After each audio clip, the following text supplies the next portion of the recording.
அனைவருக்கும் இனிய மாலை வணக்கம். இது உங்கள் மை சாய்ஸ் பேங்கிங் இன்ஸ்டியூட். நான் உங்க முத்துக்குமார்.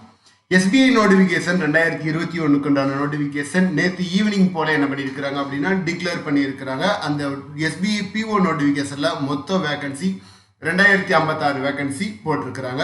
அந்த வேகன்சியை பத்தி என்னென்ன ப்ராசஸ் இருக்கு, எஸ்பிஐ எக்ஸாமுக்கு எப்படி படிக்கலாம், என்னென்ன கண்டிஷன்ஸ் டேர்ம்ஸ்லாம் இருக்கு, என்னென்ன எலிஜிபிலிட்டி கிரைட்டீரியா இருக்கு அப்படிங்கிறத இந்த வீடியோ கிளிப்பிங்ல நம்ம என்ன பண்ணலாம் அப்படின்னா பார்க்கலாம்.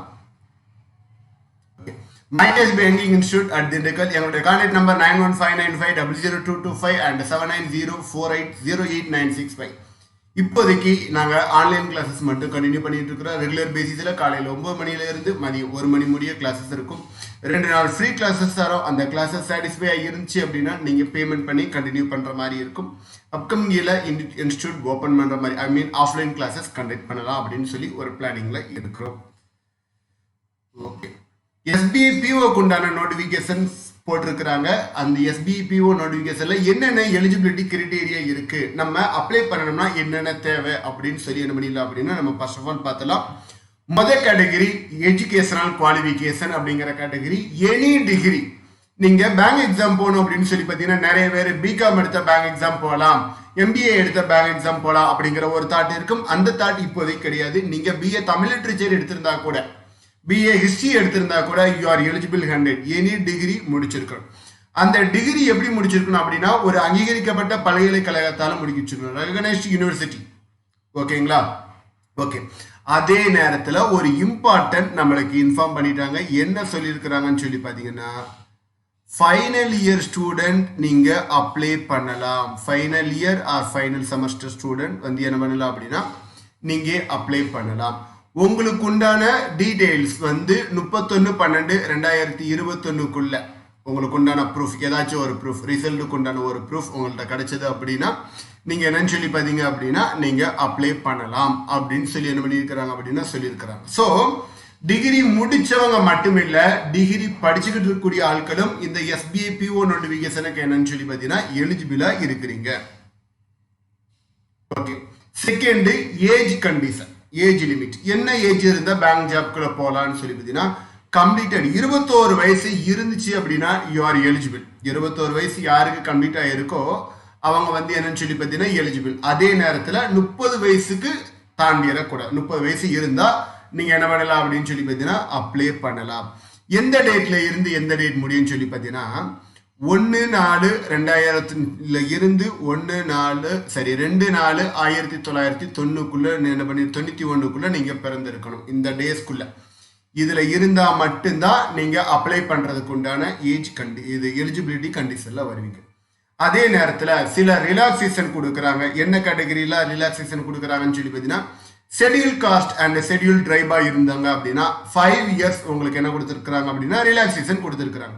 அதே நேரத்தில் ஓபிசி வச்சிருந்தீங்க அப்படின்னா அதுலயும் நான் கிரிமினல் லேயரா இருக்கணும். ஓகேங்களா? அப்படி இருந்தது அப்படின்னா உங்களுக்கு 3 இயர்ஸ் எக்ஸ்ட்ரா உங்களுக்கு என்ன கிடைக்கும் அப்படின்னா கிடைக்கும். அதாவது 30 வயசு ஒரு ஷெட்யூல் காஸ்ட்ல இருக்கக்கூடிய ஒரு பேர்சனுக்கு இருந்துச்சு அப்படின்னா அவங்களுக்கு எக்ஸ்ட்ரா 5 வருஷம் நீங்க அப்ளை பண்ணலாம், அதுக்கு தகுதியா இருக்கீங்க. அதே இது ஓபிசி கேட்டகரியா இருந்தீங்க அப்படின்னு சொல்லி பார்த்தீங்கன்னா எக்ஸ்ட்ரா 3 இயர்ஸ் 33 வயசு முடிய நீங்க எழுதலாம் அப்படிங்கிற ஒரு தாட்டையும் சொல்லிட்டாங்க. அதே மாதிரி பெஞ்ச் மார்க் டிசபிலிட்டிஸ், அதாவது என்னன்னு சொல்லி பார்த்தீங்க அப்படின்னு சொல்லி பார்த்தீங்கன்னா இந்த பிசிக்கல் சேலஞ்சர்ஸ் இருக்கிறாங்களே அவங்களுக்கு ஏஜ் ரிலாக்ஸேஷன் 15 இயர்ஸ் என்ன பண்றாங்க அப்படின்னா கொடுக்குறாங்க. தென் எக்ஸ் சர்வீஸ் மேனா இருந்தாங்க அப்படின்னு சொல்லி பார்த்தீங்கன்னா எக்ஸ் சர்வீஸ் மேன்ல 2 விதமான கேட்டகரி இருக்கு. ஒன்னு ஷார்ட் டேர்ம் சர்வீஸ் அப்படின்னு சொல்லுவாங்க, அதாவது குறுகிய கால பயிற்சி. அந்த பயிற்சி முடிச்சவங்க மட்டும்தான் இதுல என்ன பண்ண முடியும் அப்படின்னா அப்ளை பண்ண முடியும். நான் வெறும் 10th மட்டும் முடிச்சிருக்கிறேன், வெறும் 12th மட்டும் முடிச்சிருக்கிறேன், எனக்கு ஆர்மி சர்டிபிகேட் கொடுத்துருக்காங்க அப்படின்னு சொல்லி பார்த்தீங்கன்னா அவங்களுக்கு இது பாசிபிள் இல்லை. அவங்க ஓகேங்களா, ஷார்ட் டேர்ம் சர்வீஸ் முடிச்சிருக்கக்கூடிய ஆட்களுக்கு மட்டும் இந்த எக்ஸ் சர்வீஸ் மேன் கேட்டகரியில என்ன பண்ணலாம் அப்படின்னா அப்ளிகேஷன் பண்ணலாம். அவங்களுக்கு 5 இயர் ரிலாக்ஸேஷன் என்ன பண்றாங்க அப்படின்னா கொடுக்குறாங்க. ஸோ ஃபர்ஸ்ட் நம்ம டிகிரி பார்த்துட்டோம், செகண்ட் நம்ம என்ன பண்ணிட்டோம் அப்படின்னா ஏஜுக்கு உண்டான கண்டிஷன் பார்த்துட்டோம். இந்த ரெண்டுமே இம்பார்ட்டன்ட். ஓகே, திரும்ப எக்ஸாம் எப்ப இருந்து அப்ளை பண்ணலாம்னு சொல்லி பார்த்தீங்கன்னா 5/10/2021 5/10/2021 அதாவது இன்னையில இருந்து 25/10/2021 முடிய நீங்க எக்ஸாம்ல அப்ளை பண்ணிக்கலாம். ஓகேங்களா 5/10/2021 டு 25/10/2021 இதுக்குள்ள நீங்க பேமெண்ட் பண்ற மாதிரி இருக்கும். பேமெண்டோட சார்ஜஸ் எவ்வளோன்னு சொல்லி பார்த்தீங்க அப்படின்னா 750 ரூபாய் ஜெனரல் கேட்டகரியா இருக்கிறவங்களுக்கும் ஓபிசி கேட்டகரியா இருக்கிறவங்களுக்கும். ஓகே, தென் எப்போ பிரிலிமினரி எக்ஸாமினேஷன் நடக்கும்னு சொல்லி பார்த்தீங்கன்னா அக்டோபர்ல நம்மளுக்கு 25ல முடியுது. அதே நேரத்தில் டவுன்லோடு கால் லெட்டர் எப்போ பண்ண போறோம்னு சொல்லி பார்த்தீங்கன்னா நவம்பர் 1st ஆர் 2nd வீக்ல நம்ம டவுன்லோட் பண்ண போறோம். எக்ஸாம் கால் லெட்டர் வந்த ஒரு 10 நாள்ல இருந்து 15 நாளுக்குள்ள உங்களுக்கு என்ன இருக்கும் அப்படின்னா ஆன்லைன் பிரிலிமினரி எக்ஸாமினேஷன் இருக்கும். அதாவது நவம்பர் லாஸ்ட் வீக் இல்லைன்னா டிசம்பர் 1st வீக்ல என்ன இருக்கும் அப்படின்னு சொல்லி பார்த்தீங்கன்னா எக்ஸாமுக்கு உண்டான பிரிலிமினரி எக்ஸாமினேஷன் இருக்கும். பிரிலிமினரி எக்ஸாமினேஷன் 2 வாரம் இல்ல 2 நாள் நடக்கலாம். அது அந்த டேட்ஸை பொறுத்து. சப்போஸ் ஒரு நாளைக்கு 4 ஸ்லாட் நடக்கும். 4 நாள்னு சொல்லி பார்த்தீங்கன்னா 8 ஸ்லாட் நடக்கும். ஸோ 8 விதமான கொஸ்டின்ஸ் இருக்கும். 8மே டிஃப்ரெண்ட் டைப்ஸ் ஆஃப் கொஸ்டின்ஸாகவும் இருக்கும். அதனால அதை பார்த்துக்கோ. செகண்டரி ரிசல்ட் எப்போ வரும்? பிரிலிமினரி எக்ஸாமினேஷனுக்கு உண்டான ரிசல்ட் எப்போ வரும்னு சொல்லி பார்த்தீங்கன்னா டிசம்பர். நீங்க எக்ஸாம் எழுதி முடிச்ச ஒரு 20 நாளுக்குள்ள உங்களுக்கு ரிசல்ட் வந்துடும். சரி, அப்போ மெயின் எக்ஸாமுக்கு படிக்கிறதுக்கு நம்மளுக்கு டைம் இருக்குமான்னு பார்த்தீங்கன்னா ரிசல்ட் வந்த 15வது நாள் உங்களுக்கு என்ன இருக்குன்னு சொல்லி பார்த்தீங்கன்னா மெயின் எக்ஸாம் இருக்கும். அதிகபட்ச ரிசல்ட் வந்து 15 நாள். டிசம்பர் லாஸ்ட் வீக் இல்லைன்னா ஜனவரி 1st வீக்ல மெயின் எக்ஸாம் நடக்கிறதுக்கு உண்டான சான்சஸ் இருக்கு. மெயின் எக்ஸாமுக்கு உண்டான ரிசல்ட் ஜனவரி மாசம் 22ஆம் தேதி உங்களுக்கு டிக்ளேர் பண்றாங்க. திரும்பது மெயின் எக்ஸாமும் கிளியர் பண்ணிட்டீங்க அப்படின்னா இன்டர்வியூக்கு உண்டான கால் லெட்டர் உங்களுக்கு பிப்ரவரி 1st வீக் ஆர் 2nd வீக்ல கிடைக்கும். அந்த இன்டர்வியூ முடிஞ்சதுக்கு அப்புறம் ஃபைனல் ரிசல்ட் எப்போ போடுவாங்க அப்படின்னா பிப்ரவரி ஆர் மார்ச்ல உங்களுக்கு டிக்ளரேஷன் பண்ணுவாங்க. அதே நேரத்தில் பார்த்தீங்க அப்படின்னா இந்த பிரிலிமினரி எக்ஸாமினேஷன் முடிக்கிறதுக்கு முன்னாடி நிறைய பேர் இன்ஸ்டியூட்ல சேர்ந்து படிச்சிருப்பாங்க. சில பேர் வீட்டில இருந்தே படிக்கலாம் அப்படின்னு இருப்பாங்க. அந்த கேண்டிடேட்டுக்கு என்ன பண்றாங்க அப்படின்னா ஐபிபிஎஸ் போர்டே தனியா ப்ரீ ட்ரைனிங் கொடுக்குறாங்க. ஒரு வாரம் பக்கத்துல கிளாஸஸ் இருக்கும். அந்த கிளாஸஸ் அப்ளை பண்ணிக்கலாம். யாரெல்லாம் அப்ளை பண்ணலாம்னு சொல்லி பார்த்தீங்கன்னா SC ST and minority religious candidates வந்து என்ன பண்ணிக்கலாம் அப்படின்னா அப்ளை பண்ணிக்கலாம். நான் ப்ரீ எக்ஸாம் வரேன் அப்படின்னு சொல்லி பார்த்தீங்க அப்படின்னா ஒரு 1 வீக் கிளாஸ் இருக்கும். அதுல என்னென்ன சிலபஸ் கவர் பண்ண முடியுமோ அது எல்லாமே என்ன பண்ணுவாங்க அப்படின்னா கவர் பண்ணுவாங்க. ஓகேங்களா, இதுதான் எக்ஸாமினேஷனுக்கு உண்டான டென்டேட்டிவ் டேட்ஸ். இது உத்தேசமான இதுதான். அதாவது எது எக்ஸாம் நடக்கூடியது கன்ஃபார்மான டேட்ஸ் வந்து என்ன ஆகும் அப்படின்னா நம்மளுக்கு நோட்டிபிகேஷன் எஸ்பிஐ இதுல இருந்து உங்களுக்கு வந்துகிட்டே இருக்கும். ஓகே, நெக்ஸ்ட் என்ன இதெல்லாம் டைப் டைப்பா பார்த்துருக்கோம் பாருங்க. ஃபர்ஸ்ட் எலிஜிபிலிட்டி கிரைட்டீரியா, திரும்பி எக்ஸாம் எப்படி இருக்குன்னு சொல்லி எக்ஸாமுக்கு உண்டான கான்செப்ட் பார்த்தோம். தென் சேலரி எவ்வளவு கிடைக்கும்பா அப்படின்னு சொல்லி பார்த்தீங்கன்னா எஸ்பிஐ லைஃப்னா எஸ்பிஐல உங்களுக்கு வேலை கிடைச்சிட்டனாலே அது ஒரு தனி லைஃப். ஓகேங்களா, சேலரி எவ்வளவு கொடுக்குறாங்க அப்படின்னா ஸ்டார்டிங் பேசிக் பேயே 49,960 ரூபா கொடுக்குறாங்க. கிட்டத்தட்ட 42,000 ரூபா. அது போக அந்த டிஏ ஹெச்ஆர்ஏ இப்படிங்கிற எல்லா கேட்டகரியும் சேர்க்கும்போது மினிமம் உங்களுக்கு 50,000 ரூபா முடிய கிடைக்கும். நீங்க பாஸ் ஆயிட்டீங்க அப்படின்னா 1 மாசம் சம்பளம். ஸோ இது வந்து ஒரு நல்ல லைஃப் செட்டில்மெண்ட். இருக்கிறதுலயே ஒரு செம லைஃப் எது அப்படின்னா எஸ்பிஐக்கு உண்டான ஜாப் தான். ஸோ எல்லாருமே என்ன பண்ணலாம் அப்படின்னா அப்ளை பண்ணலாம். ஜாப் சேலரி பார்த்துட்டோம். சரி, எப்படி செலக்ஷன் ப்ராசஸ் இருக்குன்னு சொல்லி பார்த்தீங்கன்னா மொத்தம் 3 விதமான செலக்ஷன் ப்ராசஸ் இருக்கு. First category preliminary examination, second category main examination, third category interview and group discussion. இந்த 3 கேட்டகரியிலையும் நீங்க பாஸ் ஆயிட்டீங்க அப்படின்னா 1 மாச சேலரி 60,000 ரூபாய் நீங்க என்ன பண்ணலாம் அப்படின்னா வாங்கலாம். Okay, phase 1 preliminary examination. அப்படி என்னென்ன சிலபஸ் இருக்கு, எத்தனை கொஸ்டின்ஸ் இருக்கு, டைம் டியூரேஷன் என்ன, இப்படிங்கிற எத்தனை மார்க்ஸ் எடுக்கணும் அப்படிங்கிற கேட்டகரி எல்லாமே பார்த்துலாம். இங்கிலீஷ் மொத்தம் 30 கொஸ்டின், 30 மார்க்கு, 20 நிமிஷம். குவான்டிடேட்டிவ் ஆப்டிடியூட் 35 கொஸ்டின், 35 மார்க்கு, 20 நிமிஷம். ரீசனிங் எபிலிட்டி 35 கொஸ்டின்ஸ், 35 மார்க்கு, 20 நிமிஷம். டோட்டலா 100 கொஸ்டின், 100 மார்க்கு, 1 hour டியூரேஷன். ஓகேங்களா, இதுல என்ன கிடையாதுன்னு சொல்லி பாத்தீங்க அப்படின்னா செக்ஷனல் கட் ஆஃப் கிடையாது. It is very very important. No sectional cut of.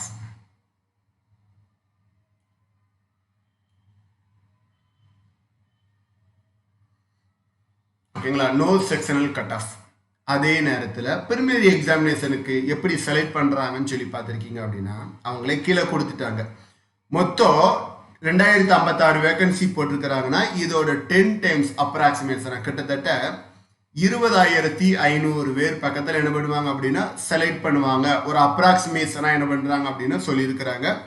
The number of vacancies in each category will be shortlisted for the main examination from the top of the merit list. மெரிட்ல pass பண்ணி இருக்கிறவங்க என்ன பண்ணுவாங்க அப்படின்னா select பண்ணுவாங்க. Phase 2 main examination.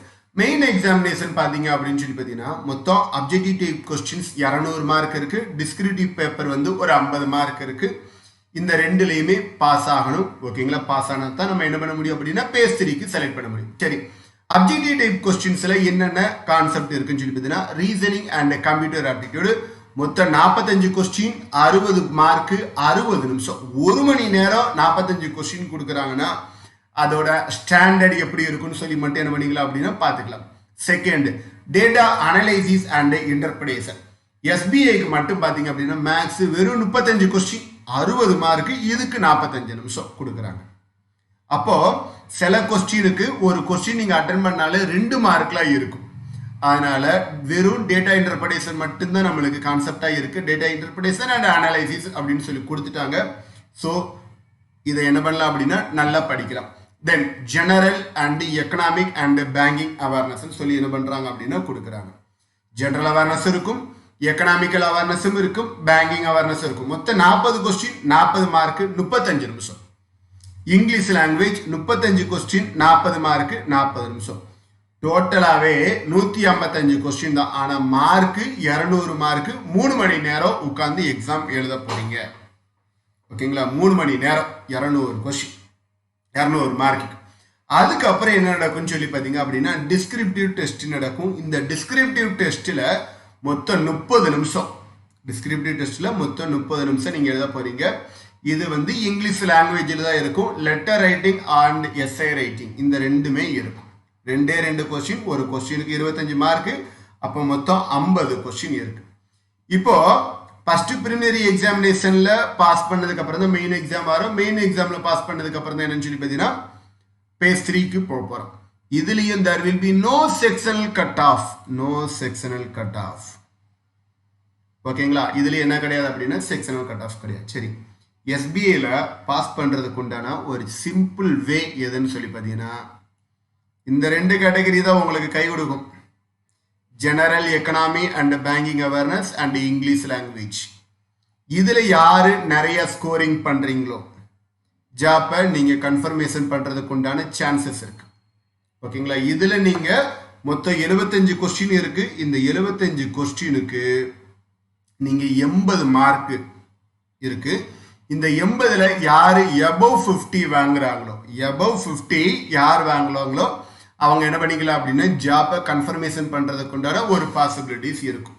Secondary, இந்த main எக்ஸாமினேஷன்ல இருந்து ஜிடிக்கு ஐ மீன் base 3க்கு வந்து எப்படி செலக்ட் பண்ண போறாங்க அப்படின்னா 3 டைம்ஸ் வேகன்சியில செலக்ட் பண்ண போறாங்க. அதாவது மொத்தம் 2056 வேகன்சி இருக்கு. அதை 3ஆல மல்டிபிள் பண்ணி கிட்டத்தட்ட 2056 தானே 6100 பேர் பக்கத்தில் என்ன பண்ண போறாங்க அப்படின்னா அப்ராக்சிமேஷனா கூப்பிட போறாங்க பேஸ் 3க்கு. ஓகேங்களா? இதுல என்ன சொல்றாங்க அப்படின்னா குவாலிஃபைங். சரி, இதுல மெரிட் லிஸ்ட்ல என்ன பண்றாங்க அப்படின்னா மினிமம் எவ்வளவு எடுக்கணும் அப்படிங்கறத அந்த பேங்க் எஸ்பிஐ தான் என்ன பண்ண போறாங்க அப்படின்னா கன்சிடர் பண்ண போறாங்க பேஸ் 3க்கு உண்டான இதை. ஓகே, பேஸ் 3 அப்படின்னு சொல்லி பார்க்கும்போது நம்மளுக்கு இதுல ஒரே ஒரு கான்செப்ட் தான் என்னன்னு சொல்லி பார்த்தீங்கன்னா இன்டர்வியூ மட்டும்தான் இருக்கும். இந்த இன்டர்வியூ இப்ப இருக்கக்கூடிய COVID-19 பேண்டமிக் சிச்சுவேஷன்ல எப்படி பண்றாங்க அப்படின்னா 2 ப்ராசஸா சொல்லியிருக்கிறாங்க. ஒன்னு இதுவா இருக்கும், இன்னொன்னு அதுவா இருக்கும் அப்படின்னு. ஃபர்ஸ்ட் கேட்டகரி என்ன சொல்லியிருக்கிறாங்க, வெறும் இன்டர்வியூ மட்டும் இருந்துச்சு அப்படின்னா உங்களுக்கு 50 மார்க். வெறும் இன்டர்வியூ மட்டும் இருந்துச்சுன்னா 50 மார்க். இல்ல நாங்க இன்டர்வியூ வைப்போம், ஜிடி குரூப்ஸ் டிஸ்கஷனும் வைப்போம் அப்படின்னு சொல்லிட்டாங்கன்னா இன்டர்வியூக்கு 30 மார்க், குரூப் டிஸ்கஷனுக்கு ஒரு 20 மார்க். ஸோ மொத்தம் 50 மார்க். இதுல பேஸ் 3ல மினிமம் குவாலிஃபிகேஷன் எடுக்கணும். இதுல எடுத்தா தான் நீங்க என்ன பண்ண முடியும் அப்படின்னா ஃபைனல் செலக்ஷன் போக முடியும். இந்த மினிமம் குவாலிஃபையிங் யாரு டிசைட் பண்ணுவாங்க அப்படின்னு சொல்லி பார்த்தீங்கன்னா பேங்க், எஸ்பிஐ பேங்க் தான் என்ன பண்ணுவாங்க அப்படின்னா டிசைடட் பண்ணுவாங்க. இது பேஸ் 3க்கு உண்டான இது. ஓகே, மொத்தம் 3 இதுவும் பார்த்தாச்சு. பேஸ் 1 எப்படி இருக்கும், பேஸ் 2 எப்படி இருக்கும், பேஸ் 3 எப்படி இருக்கும் அப்படிங்கிற 3 கண்டென்ட் பார்த்துட்டோம். 4வது ஃபைனல் செலெக்ஷன் பார்க்க போறோம். ஃபைனல் செலெக்ஷன் அப்படிங்கிற இதுல நம்மளுக்கு பேஸ் 1 கன்சிடர் பண்ண மாட்டாங்க. எதுல நம்மளை கன்சிடர் பண்ண போறாங்க அப்படின்னா பேஸ் 2 அண்ட் பேஸ் 3 இதை வச்சுதான் என்ன பண்ண போறாங்க அப்படின்னா கன்சிடர் பண்ண போறாங்க. பேஸ் 2 மெயின் எக்ஸாமினேஷன், அதுல 2 இது பார்த்துருக்கிறோம். ஒன்னு அப்ஜெக்டிவ் டைப் கொஸ்டின், இன்னொன்னு டிஸ்கிரிப்டிவ் பேப்பர். இந்த 2 மார்க்கையும் கம்பேர் பண்ண போறாங்க. இதுதான் ஃபைனலுக்கு நம்மளுக்கு வரப்போகுது. அதுக்கு அடுத்து பேஸ் 3 இருக்கக்கூடிய ஜிடி, இதுல இருக்கக்கூடிய மார்க், இந்த 2 மார்க்கை மட்டும்தான் எடுப்பாங்க. பிரிமினரி எக்ஸாமினேஷன் பேஸ் 1 எக்ஸாமினேஷன்ல நீங்க 100க்கு 99 மார்க் இருந்தாலும் உங்களுக்கு என்ன கிடையாது அப்படின்னு சொல்லி பார்த்தீங்கன்னா ஜாப் கிடையாது அப்படிங்கறத அவங்க ரொம்ப கிளியரா என்ன பண்ணிட்டாங்க, அனௌன்ஸ்மெண்ட் பண்ணிட்டாங்க. ஓகே, நெக்ஸ்ட் மார்க்கை எப்படி கால்குலேட் பண்ண போறாங்கன்னு சொல்லி பார்த்தீங்கன்னா நம்மளுக்கு பேஸ் 2 எக்ஸாமினேஷன் மொத்தம் 250 மார்க் இருக்கு. அதாவது objective type mark 200 mark, descriptive paper 50 mark, மொத்தம் 250 மார்க் இருக்கு. இந்த 250 எதுக்கு கன்வெர்ட் பண்ண போறாங்கன்னா 75க்கு கன்வெர்ட் பண்ண போறாங்க. நெக்ஸ்ட் பேஸ் 3 இருக்கக்கூடிய குரூப் டிஸ்கஷன் மார்க் 50 மார்க் இருக்கு. இதை 25க்கு கன்வெர்ட் பண்ணி மொத்தம் 100 மார்க்குக்கு வச்சுதான் என்ன பண்ண போறாங்க அப்படின்னா செலக்ஷன் லிஸ்ட் பண்ண போறாங்க. இது ஃபைனல் செலக்ஷன்ல இருக்கும். ஃபைனல் செலக்ஷன் இருக்கிறவங்களுக்கு பிப்ரவரி ஆர் மார்ச்ல உங்களுக்கு ஃபைனல் செலக்ஷன் முடிஞ்சிடும். ஏப்ரல் நெக்ஸ்ட் ஃபினான்சியல் இயர்ல நீங்க என்ன பண்ணிடலாம் அப்படின்னா ஜாப்ல இருக்கிறதுக்கு உண்டான சான்சஸ் அதிகமாகவே இருக்கு. SBI PO எக்ஸாம் எழுதக்கூடிய அத்தனை பேருக்கும் எங்களுடைய மனமார்ந்த வாழ்த்துக்கள் மைச்சஸ் பேங்கிங் இன்ஸ்டிடியூட்ல இருந்து. ஓகே, அதுக்கு அடுத்து ஒரு கேண்டிடேட் எத்தனை ட்ரிப் எக்ஸாம் எழுதலாம் அப்படிங்கிற கேட்டகரியும் அவங்க என்ன பண்ணிட்டாங்க அப்படின்னா நோட்டிபிகேஷன்ல கொடுத்துட்டாங்க.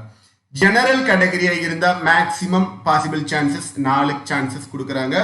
அதே இது ஜெனரல்ல PWD அதாவது பிசிக்கல் சேலஞ்சர்ஸா இருந்தாங்கன்னா 7 சான்சஸும், ஓபிசி கேண்டிடேட்டுக்கு 7 சான்சஸும், ஓபிசியில PWDயா இருந்தாங்க அப்படின்னா அவங்களுக்கு 7 சான்சஸும், SC ST கேண்டிடேட்டுக்கு என்ன கிடையாது அப்படின்னா நோ ரெஸ்ட்ரிக்ஷன், நீங்க தாராளமா அப்ளை பண்ணுங்க அப்படிங்கிற ஒரு கண்டிஷன் என்ன பண்ணிட்டாங்க அப்படின்னு சொல்லி பார்த்தீங்கன்னா கொடுத்துட்டாங்க. ஓகே, ஸோ எக்ஸாமுக்கு என்ன தகுதி, எக்ஸாம் எப்படி நடக்கும், சேலரி என்ன, எக்ஸாமுக்கு உண்டான ப்ராசஸ் என்ன, எல்லா கேட்டகரியும் நம்ம என்ன பண்ணிட்டோம் அப்படின்னா நம்ம பார்த்துட்டோம். இதுக்கு அடுத்து பார்க்க போறது என்னன்னு சொல்லி பார்த்தீங்கன்னா சிலபஸ் பார்க்க போறோம்.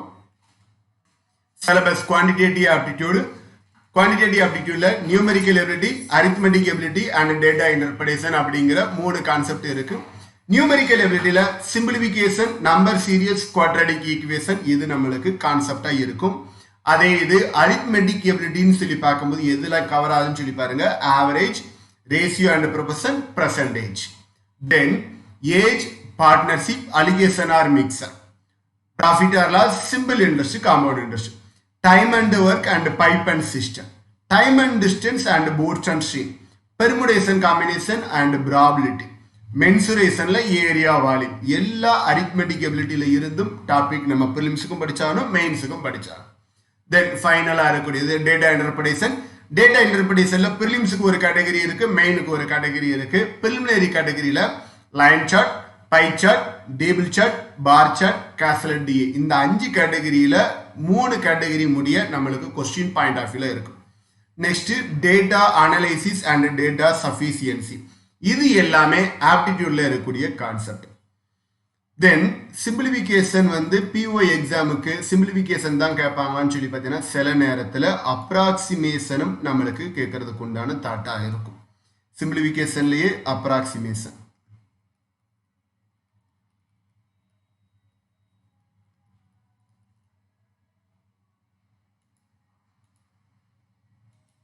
நம்பர் சீரியஸ்ல ராங் நம்பர் கேட்கறதுக்கு உண்டான சான்சஸ் இருக்கும். ராங் நம்பர் பிரிமினரி ஒருத்தவங்க பாஸ் ஆகணும் அப்படின்னா சிம்பிளிஃபிகேஷன் தரவா இருக்கணும், நம்பர் சீரியஸ் தரவா இருக்கணும், திரும்ப இந்த டேட்டா இன்டர்பிரேஷன் தரவா இருக்கணும். ஓகேங்களா, ஆல்ரெடி சொன்னதான் டேட்டா இன்டர்பிரேஷனுக்கு நம்ம ஆவரேஜ் அண்ட் ரேஷியோ டாபிக் ரொம்ப இம்பார்ட்டண்டா படிக்கணும். Average, ratio and proportion and percentage இந்த டாபிக் எல்லாமே படிக்கணும். ரேஷியோ அண்ட் ப்ரொபோர்ஷன் டாபிக் படிச்சிருந்தீங்க அப்படின்னா நீங்க எது ஈஸியா எழுதிக்கலாம் அப்படின்னா ஏஜஸ்க்கு உண்டான கான்செப்டை ஈஸியா எழுதிக்கலாம். ஏஜஸா இருக்கட்டும், பார்ட்னர்ஷிப் இருக்கட்டும், அலிகேஷன் ஆர் மிக்சரா இருக்கட்டும். பெர்சன்டேஜ் டாபிக் யாருக்கு கிளியரா தெரியுதோ அவங்களுக்கு profit or loss and simple interest compound interest topic ரொம்ப ரொம்ப ஈஸியா இருக்கும். Then time and work, pipe and system, time and distance, boat and stream, இது எல்லாமே இம்பார்ட்டன்ட் டாபிக் தான். எதையுமே நீங்க ஸ்கிப் பண்ண முடியாது. ஓகேங்களா? ஆனா ஆவரேஜ் ரேஷியோ, பெர்சன்டேஜ், இது எல்லாமே நீங்க தரவு பண்ணிருந்தீங்கன்னா கிட்டத்தட்ட ஒரு 8 டாபிக் ஈஸியா கேதர் பண்ணதுக்கு உண்டான சான்சஸ் உங்களுக்கு இருக்கு. Next reasoning ability. ரீசனிங் எபிலிட்டின்னு பாத்தீங்க அப்படின்னா லாஜிக்கல் ரீசனிங் இருக்கு, alpha numeric series, ordering and ranking, direction, alphabet, data sufficiency, coded inequality, seating arrangement, puzzle, tabulation, syllogism, blood relation, input output and coding decoding, இப்படிங்கிற கேட்டகரியில நம்மளுக்கு கொடுக்குறாங்க. இதுல மெயினா நீங்க ஸ்கோரிங் பண்ண வேண்டிய டாபிக் பிரிலிமினரி எக்ஸாமினேஷன் பொறுத்த வரைக்கும் சீட்டிங் அரேஞ்ச்மெண்ட் நீங்க படிச்சாகணும், இந்த பசில் அண்ட் டேபிளேஷன் படிச்சாகணும், ஒர்க் அவுட் நிறைய பண்ணியிருக்கணும், பிளட் ரிலேஷன், டைரக்ஷன், இது எல்லாமே one of the most important topic. கிட்டத்தட்ட 35 கொஸ்டின்ல இது ரிலேட்டடா மட்டும் 20ல இருந்து 25 கொஸ்டின்ஸ் வரதுக்கு உண்டான சான்சஸ் நிறைய இருக்கு. ஸோ இது பிரிலிமினரி எக்ஸாமினேஷனுக்கு ரொம்ப ரொம்ப இம்பார்ட்டன்டா இருக்கும். Next English language. English language பாத்தீங்க அப்படின்னா reading comprehension, cloze test, parajumbles, filling the blanks, multiple meaning, error spotting, paragraph completion, miscellaneous, vocabulary, sentence improvement, word association, verbal ability அப்படிங்கிற கேட்டகரி எல்லாமே இருக்கும். இந்த ரீடிங் காம்ப்ரிஹென்ஷன் நியூஸ் பேப்பர்ல இருந்து வரக்கூடிய content, இது எதுல இருந்து எடுக்க போறாங்க அப்படின்னா ஆத்தர் ஒப்பீனியன் அப்படிங்கிற கேட்டகரியில் எடுக்க போறாங்க. மொத்தம் 10 கொஸ்டின் இருக்கும். 10 கொஸ்டின் எப்படி கொடுத்திருப்பாங்க அப்படின்னா ஸ்டார்டிங்ல ஒரு 3 கொஸ்டின், மிடில் ஒரு 3 கொஸ்டின், ஃபைனல்ல ஒரு 3 கொஸ்டின். இது எல்லாமே தரவா இருந்துச்சு அப்படின்னா உங்களால ரீடிங் காம்ப்ரிஹென்ஷன் போட முடியும். நீங்க அதுல இருந்து என்னென்ன டெசிஷன் எடுக்கிறீங்க அப்படிங்கிற கேட்டகரியில இருந்து நம்மளுக்கு இங்கிலீஷ் லாங்குவேஜ் இருக்கும். எஸ்பிஐ பொறுத்த வரைக்கும் பிரிலிமினரி எக்ஸாமினேஷன்ல பாஸ் ஆகணும் அப்படின்னு சொல்லி பார்த்தீங்கன்னா இங்கிலீஷ் நாலேஜ் கொஞ்சம் வெல் வெஸ்டா இருக்கிறவங்களுக்கு எஸ்பிஐ பிஓ ரொம்ப ஈஸியா இருக்கும். ஓகேங்களா? அதே நேரத்தில் யாருக்கு ரீடிங் ஸ்கில் அதிகமாக இருக்கோ அவங்கள என்ன பண்ணலாம் அப்படின்னா இங்கிலீஷை வச்சு ஸ்கோரிங் பண்றதுக்கு உண்டான கான்செப்ட் ஈஸியா இருக்கும். தென் மெயின் எக்ஸாமுக்கு சிலபஸ். இது வரைக்கும் பார்த்தது பிரிலிமினரி எக்ஸாமினேஷன்ல என்னென்ன சிலபஸ் இருக்குன்னு பார்த்தோம். இப்போ பார்க்க போறது மெயின் எக்ஸாமுக்கு உண்டான சிலபஸை பார்க்குறோம். மெயின் எக்ஸாம்ல ஆல்ரெடி நம்மளுக்கு கொடுத்துட்டாங்க data analysis and data interpretation அப்படிங்கிற கான்செப்ட்ல வெறும் டிஏ மட்டும் இருக்கும். 35 கொஸ்டின், 45 மார்க்குக்கு இருக்கு. என்னென்ன மாதிரிலாம் வரலாம்னு பாருங்க. Tabular graph, line graph, pie chart, bar chart, radar graph, caselet DI, missing case DI, case DI, data sufficiency, probability, data analysis and permutation combination அப்படிங்கிற டாபிக் சொல்றாங்க. மொத்தம் 35 கொஸ்டின், இவ்வளோ டாபிக் இருக்கு. எல்லாமே எதை பேஸ் பண்ணி தான் இருக்குன்னு சொல்லி பார்த்தீங்கன்னா நம்ம ஆல்ரெடி வெர்பல் அரித்மெட்டிக் எபிலிட்டியில படிச்ச simple interest, compound interest base பண்ணி இருக்கலாம், இல்லாட்டி பார்ட்னர்ஷிப்பை பேஸ் பண்ணி இருக்கலாம், ப்ராஃபிட் ஆர் லாஸ் பேஸ் பண்ணி இருக்கலாம், ஏரியா வால்யூமை பேஸ் பண்ணி இருக்கலாம், போட் அண்ட் ஸ்ட்ரீமை பேஸ் பண்ணி இருக்கலாம். இதுல டாபிக் வைஸ் டிஏ ஒரு 2 டிஏல இருந்து ஒரு 3 டிஏ கேட்கறதுக்கு உண்டான சான்சஸ் இருக்கும். 35 மார்க். ஸோ இதை மிஸ் பண்ணிட வேண்டாம். Reasoning ability. ரீசனிங் எபிலிட்டியில் பார்த்தீங்க அப்படின்னா வெர்பல் ரீசனிங். அது என்ன வெர்பல் ரீசனிங் சொல்லி பார்த்தீங்கன்னா ஒரு கொஸ்டின் கொடுத்து statement, assumption, cause and effect, course of action இப்படிங்கிற மாதிரி என்ன பண்ணிடுவாங்க அப்படின்னா கொடுப்பாங்க. அது வெர்பல் ரீசனிங் டாபிக்ல வரும். திரும்ப syllogism, seating arrangement, line seating arrangement, double line up, schedule, input output, blood relation, direction and distance, ordering ranking, data sufficiency, coding decoding, coded inequality, course of action, critical reasoning. அந்த verbal reasoning இது எல்லாமே இதுல என்ன ஆயிரும் அப்படின்னா ஒன்று போல வர ஆரம்பிச்சிடும். ஸோ இந்த டாபிக் மெயினுக்கு இம்பார்ட்டன்ட். எந்த சிங்கிள் கொஸ்டின்ஸுமே இருக்காது, எல்லாமே 5 மார்க் பேஸ் பண்ணி தான் இருக்க போகுது. English language. இங்கிலீஷ் லாங்குவேஜ் பார்த்தீங்க அப்படின்னா reading comprehension, grammar, vocabulary, verbal ability, word association, sentence improvement, parajumbles, cloze test, error spotting, fill in the blanks. General awareness and financial awareness. Financial awareness, current affairs, general knowledge, static awareness, banking and financial awareness. Already நம்ம குரூப்ல ஒரு link போட்டுருப்போம். S IBPS clerical நோட்டிபிகேஷனுக்கு உண்டான concept போட்டிருப்போம். அதுல general அவேர்னஸ்ல என்னென்ன மாதிரி படிக்கலாம் அப்படிங்கிற ஒரு இன்ஃபோ கொடுத்துருப்போம். அந்த வீடியோக்கு உண்டான லிங்கை நான் டிஸ்கிரிப்ஷன்ல உங்களுக்கு என்ன பண்றேன் அப்படின்னா ஷேர் பண்றேன். அந்த லிங்கை பேஸ் பண்ணி ஜெனரல் அவேர்னஸ்க்கு உண்டான கான்செப்ட் நீங்க என்ன பண்ணிக்கலாம் அப்படின்னா கேதர் பண்ணிக்கலாம். எப்படிலாம் கொஸ்டின்ஸ் கேட்பாங்க அப்படிங்கிற ஒரு ஐடியாலஜிகளை நீங்க அதுல பாத்துக்கலாம்.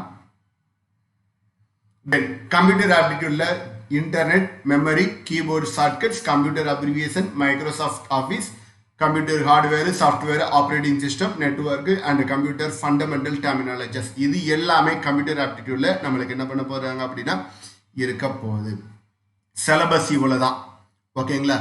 இதை நம்ம எந்த அளவுக்கு நம்ம படிக்கிறோமோ, நம்மளுக்கு ஒரு ஸ்டார்டிங் சேலரியே 60,000 ரூபாயில SBIல ஒரு வேகன்சி காத்திருக்கு. 2056 வேகன்சி.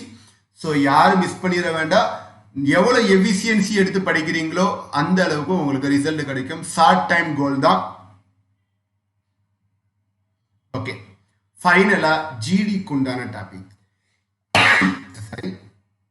ஜிடி டாபிக்ல என்னென்ன மாதிரி எல்லாம் கொடுக்க போறாங்க அப்படின்னா impact of COVID-19 in the world. இந்த கிட்டத்தட்ட 2019 இருந்து டில் நவ் முடிய என்ன இருக்கு அப்படின்னா கோவிட் பேண்டமிக் சிச்சுவேஷன் இந்த உலகம் ஃபுல்லு என்ன பண்ணுது அப்படின்னா எஃபெக்ட் பண்ணியிருக்கு. இதோட காஸ் அண்ட் எஃபெக்ட் என்ன அப்படிங்கிற கேட்டகரியை பார்க்க போறோம். செகண்ட், ரிசர்வேஷன் சிஸ்டம் இன் கவர்மெண்ட் ஜாப்ஸ். இப்போ தமிழ்நாடு கவர்மெண்டா இருக்கட்டும், இல்லை சென்ட்ரல் கவர்மெண்டா இருக்கட்டும், இதுல என்னென்ன ரிலாக்ஸேஷன் கொடுத்துருக்காங்க அப்படிங்கிற கேட்டகரி. Water dispute. வாட்டர் டிஸ்ட்ரிபியூட்னு சொல்லி பார்த்தீங்க அப்படின்னு சொல்லி பார்த்தீங்கன்னா இப்போ நம்மளுக்கும் கர்நாடகாவுக்கு இருக்கக்கூடிய காவேரி நதிநீர் பிரச்சனை, இதை எப்படி ஃபேஸ் பண்றாங்க அப்படிங்கிறது. ஃபைனலா FDA, இந்தியாவில் எந்த கண்ட்ரி அதிகமா பண்ணியிருக்கிறாங்க, ஏன் பண்ணாங்க, அதுக்கு உண்டான ப்ராசஸ். Gold monetisation scheme. இப்போ போஸ்ட் ஆபீஸ்ல நம்ம ஒரு ஸ்கீம் படிச்சிருப்போம். என்னன்னு சொல்லி பார்த்தீங்க அப்படின்னா நம்ம கோல்டு சாவரின் பாண்ட் ஸ்கீம் அப்படிங்கிற கேட்டகரி, அதில் நம்ம என்ன பண்றோம் அப்படின்னா இன்வெஸ்ட் பண்ணோம். அதுக்கு உண்டான பிளான் கொண்டானது. Then women empowerment, impact of Brexit, Facebook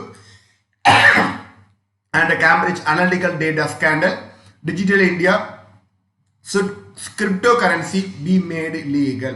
cryptocurrency அப்படின்னு சொல்லி பார்த்தீங்கன்னா இன்டர்நெட்ல இருக்கக்கூடிய கரன்சி, அது மூலியமா நிறைய நாட்டில் என்ன இருக்கு அப்படின்னு சொல்லி பார்த்தீங்க அப்படின்னா இருக்கு. அந்த கரன்சியை பேஸ் பண்ணி இருக்கக்கூடியது, அதை லீகலா கொண்டு வரலாமா அப்படிங்கிற மாதிரி என்ன பண்றாங்க அப்படின்னா கேட்கறாங்க. இதுதான் ஜிடிக்கு உண்டான டாபிக். இது கன்ஃபார்மா இதுதான் இருக்குங்கிறது, இது ஒரு உத்தேசமான ஒரு பட்டியல் தான். ஓகேங்களா? இந்த டீடைல்ஸ் உங்களுக்கு ரொம்ப ஈஸியா இருக்கும் நினைச்சிருக்க, புரிஞ்சிருக்கும் நினைக்கிறேன். இந்த எங்களோட இன்ஸ்டியூட் எதுன்னு சொல்லி பார்த்தீங்கன்னா my choice banking institute at Dindigul. எங்களுடைய கான்டாக்ட் நம்பர் 9159500225 அண்ட் 79000896 அப்படிங்கிற 2 நம்பருமே இருக்கு. எங்களுடைய ஆன்லைன் கிளாஸஸ் இப்போதைக்கு ரெகுலர் பேசிஸ்ல காலையில் 9 மணில இருந்து மதியம் 11 மணி முடி என்ன 1 மணி முடி என்ன ஆகிட்டு இருக்கு அப்படின்னா கிளாஸஸ் போகும். 2 ஸ்லாட்டா கிளாஸஸ் போய்கிட்டே இருக்கும். 2 நாள் நாங்கள் ஃப்ரீ கிளாஸஸ் தரோம். அந்த கிளாஸஸ் உங்களுக்கு சாட்டிஸ்ஃபையா இருந்துச்சு அப்படின்னா நீங்க கண்டினியூ பண்ணணும் அப்படின்னா பேமெண்ட் பண்ணி பண்ற மாதிரி இருக்கும். எனி டீடைல்ஸ் உங்களுக்கு வேணும் அப்படின்னா இந்த 2 நம்பர்ல நீங்க எந்த நம்பருக்கு கால் பண்ணினாலும் டீடைல்ஸ் கலெக்ட் பண்ணிக்கலாம். இந்த வீடியோ உங்களுக்கு பிடிச்சிருந்துச்சு அப்படின்னா லைக் பண்ணுங்க, கமெண்ட் பண்ணுங்க, அண்ட் ஃப்ரெண்ட்ஸ் சர்க்கிளுக்கு ஷேர் பண்ணுங்க. மறக்காம சைட்ல இருக்கக்கூடிய பெல் ஐக்கானை கிளிக் பண்ணுங்க. மற்றொரு வீடியோல உங்களை சந்திக்கும் வரைக்கும் உங்களிடமிருந்து விடைபெறுவது உங்கள் முத்துக்குமார். தேங்க்யூ.